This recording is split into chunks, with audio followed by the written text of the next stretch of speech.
Indigo એરલાઇન્સમાં આવેલા સંકટને લઈને directorate general of civil aviation તરફથી ઇન્ડિગોના સીઈઓને કારણદર્શક નોટિસ ફટકારવામાં આવી છે.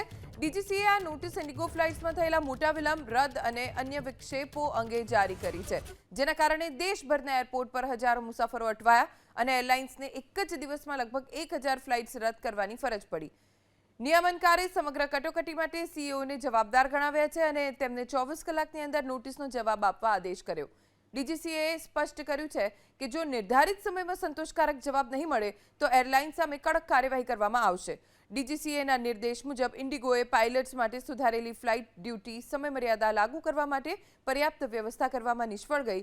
આ ફેરફાર મહિનાઓ પહેલા સૂચિત કરવામાં આવ્યો હતો અને 1 નવેમ્બરથી અમલમાં આવ્યો હતો. એરલાઇન સમયસર તેના રોસ્ટર અને સંસાધનોને સમય આયોજિત કરવામાં અસમર્થ હતી. આના પરિણામે ઇન્ડિગોના 138 ગંતવ્ય નેટવર્કમાં વ્યાપક ફ્લાઇટ્સ રદ, વિલંબ, ક્રૂની અછત અને વિક્ષેપો થયા.